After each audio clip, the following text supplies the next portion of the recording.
Servus und Hallo, wir machen jetzt weiter mit dem zweiten Teil, heißt den Motor wieder zusammenbauen. Erster Schritt für mich wäre allerdings jetzt die 15er Welle tauschen durch die 16er.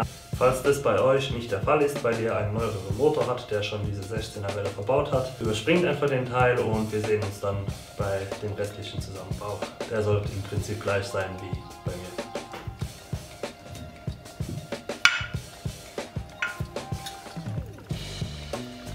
Also wir werden jetzt noch dieses Lager rauspressen. Dazu brauchen wir eine 17er Nuss, weil die genau auf das Lager passt. Und irgendetwas, um das Gehäuse warm zu machen. Denkt nur dran, macht das Gehäuse nicht zu warm. Es geht eigentlich nur darum, dass wir das Gehäuse außenrum warm machen.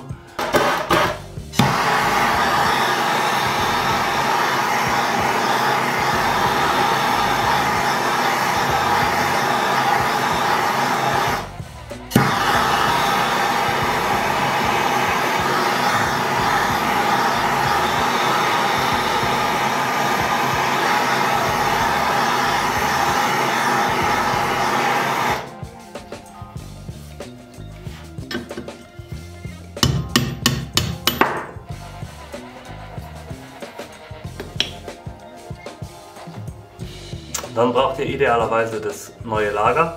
Übrigens, alle Referenzen befinden sich in der Videobeschreibung und auch die Links, wo ihr die ganzen Teile bestellen könnt. Also ich habe jetzt alles über Parts to Slide bezogen. Gibt es andere, aber ja, ist halt mein Partner des Vertrauens.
Dann noch die ganze Dichtung entfernen.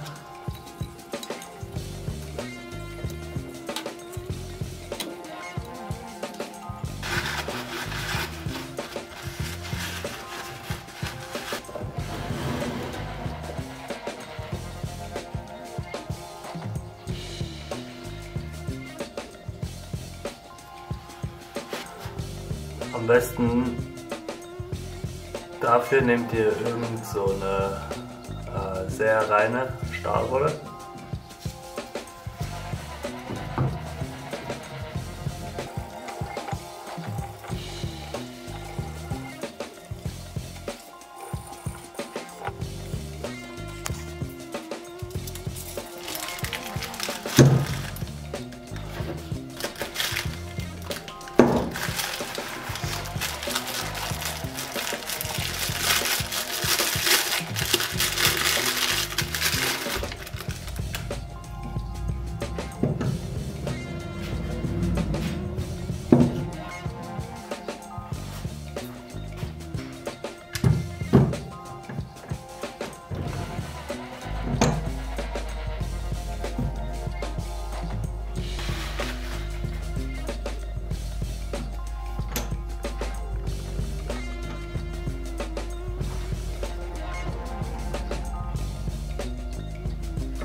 Dann nehmen wir das Zahnrad für die Kickwelle.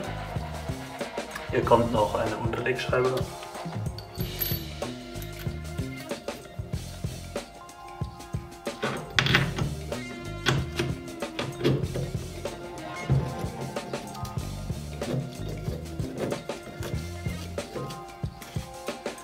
Dann kommt noch eine Scheibe.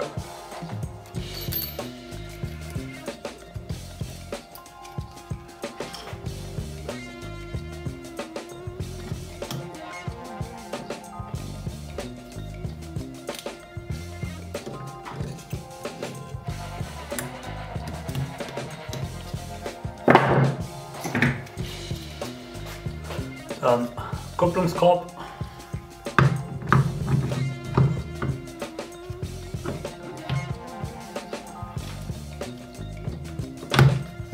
Dann diesen Ring.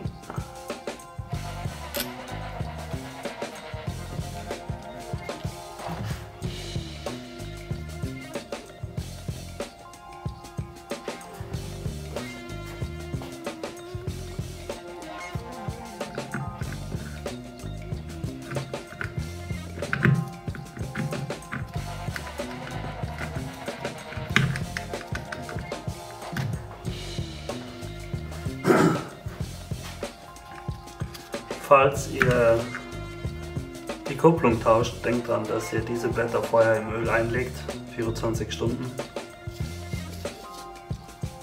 Dann kommt dieses Teil, vorher aber noch diesen Ring.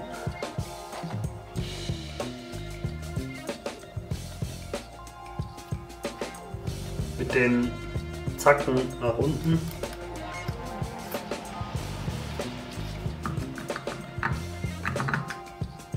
Müssen wir halt natürlich schauen, dass hier alle Zähne perfekt liegen.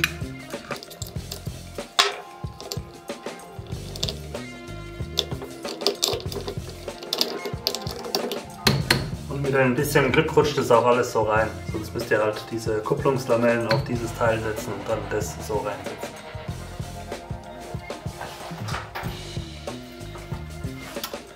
Dann kommen eure Federn. Soweit ich weiß, gibt es hier keine Einbaurichtung.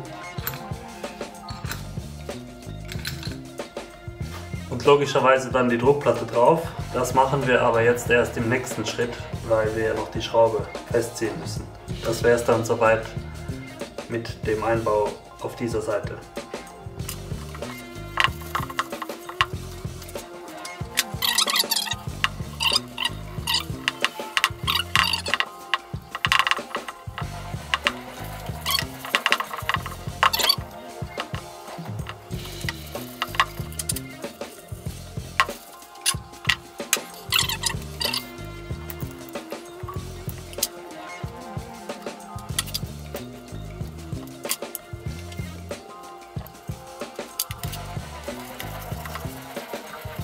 Dafür braucht ihr wieder den Schlagschrauber, draufsetzen, draufhammern.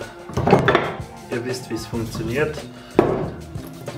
Ups, das habe ich jetzt gerade gemacht hier, weil da braucht man ein paar Versuche, deswegen, damit es nicht zu lange dauert.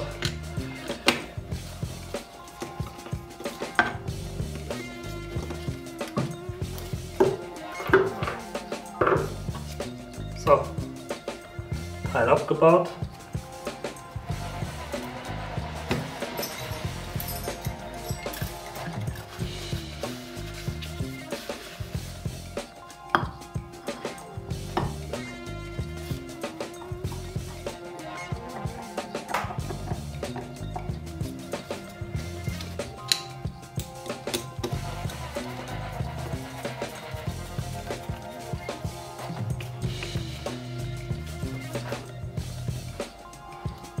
Und dann könnt ihr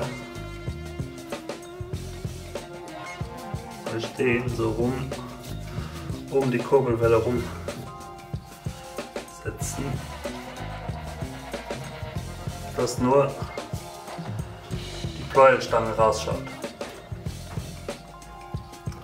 Ein bisschen Öl hilft immer.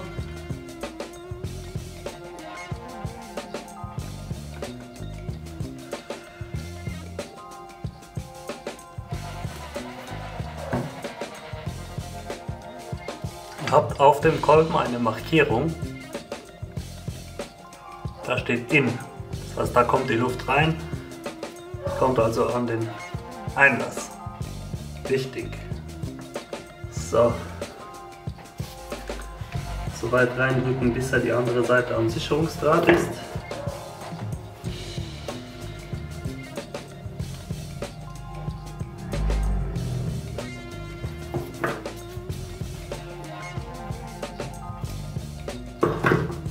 So, was wir jetzt noch machen müssen, ist den Zylinder auf den Kolben raufschieben. Denkt bitte daran, dass diese Kolbenringe um 180 Grad versetzt sind. Also diese Öffnung vom oberen ist hier und die untere Öffnung, Entschuldigung, der untere Ring, die Öffnung befindet sich auf dieser Seite. Schaut einfach nur, dass die 180 Grad verdreht sind und dann ist es ein bisschen Fummelarbeit, weil ihr die Ringe zusammenpressen müsst und den Zylinder drüber schieben. Aber im Prinzip sollte das jeder hinkriegen. Ihr könnt natürlich auch ein bisschen Öl hernehmen, nicht zu viel, einfach nur um dem Ganzen zu helfen. Denkt bitte auch an die Dichtung.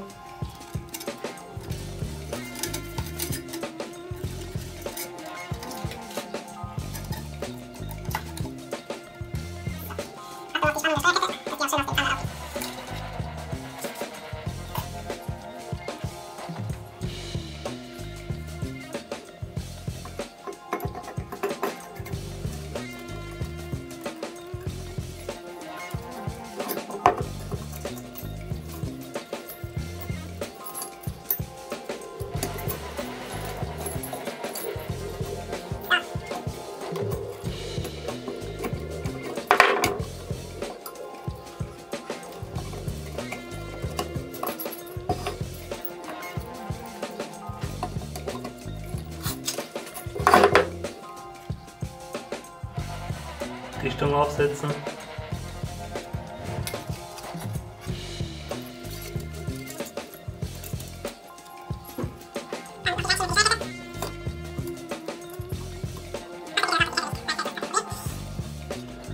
So, dann kommen wir auch schon zum Zylinderkopf.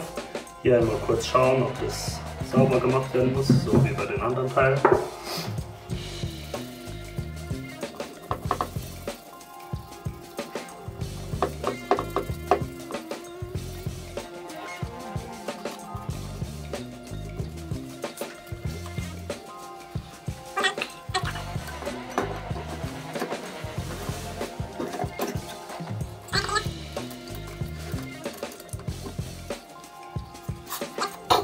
Jetzt müssen wir nur noch die Steuerkette verbinden mit dem Kopf. Das machen wir, jetzt schrauben wir erstmal alles fest, auch hier oben, und dann setzen wir, weiß ich nicht mehr, wie man das Teil nennt bei der Lichtmaschine, drauf, wo wir die Indikatoren haben, und damit tun wir die Nockenwellen mit dem Motor synchronisieren.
Hier braucht ihr euch nicht viele Sorgen zu machen, die geht nur eine Richtung drauf, ihr habt eine Verzahnung.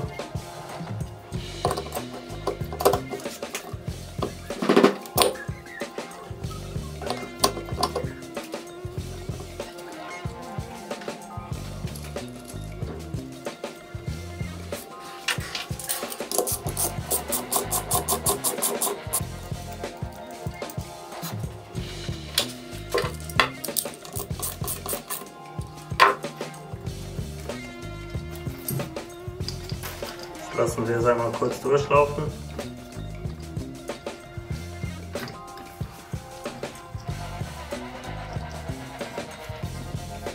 Schaut gut aus, nichts klemmt.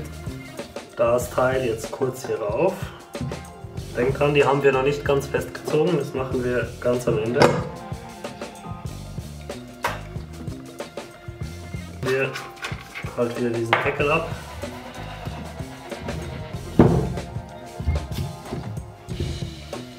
So, jetzt könnt ihr hier die Markierung schauen und euch hier oben das Zahnrad für die Nockenwelle richtig platzieren.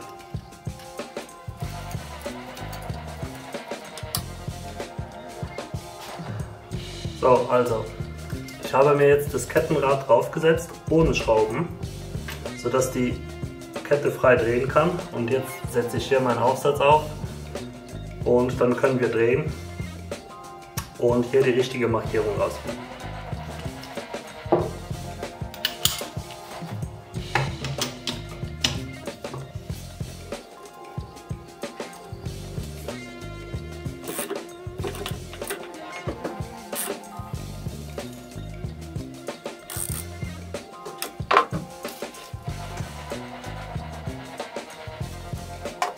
Wenn eure Markierung hier jetzt richtig ist, sollte das so ausschauen. Okay.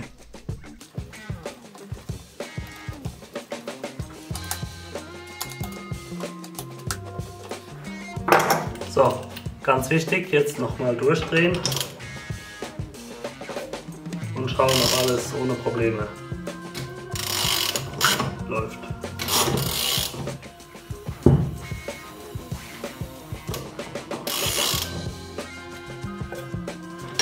Falls es klemmt, habt ihr irgendwo ein Problem. Müsst ihr nochmal abbauen, euch versichern, dass die Markierung hier richtig ist und hier anpassen. Okay? Also es darf nichts klemmen.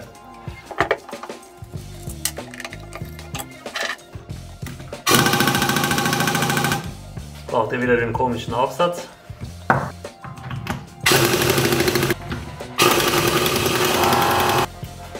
Eure Federn. Druckplatte, also wie man das andere nennt.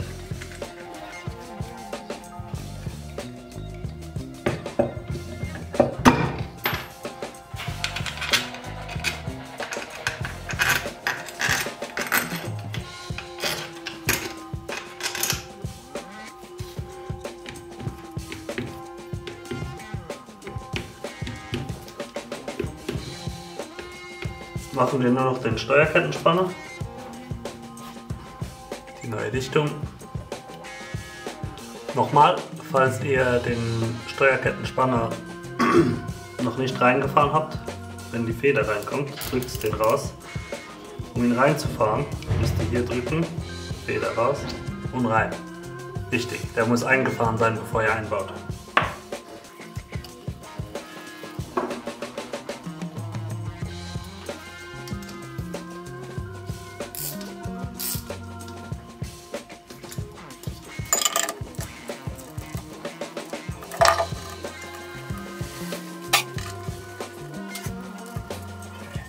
So, das war's dann auch schon mit dem Video. Hier bleibt eigentlich jetzt nur noch eines über. Das ist den Motor einbauen ins Chassis von deinem Pitbike oder wo auch immer das reinkommt. Falls du noch irgendwelche Fragen hast, stell sie in die Kommentare und ich versuche sie baldmöglichst zu beantworten. Oder vielleicht beantwortet sie jemand anderer. Vielen Dank fürs Zuschauen. Wir sehen uns beim nächsten Mal. Ciao.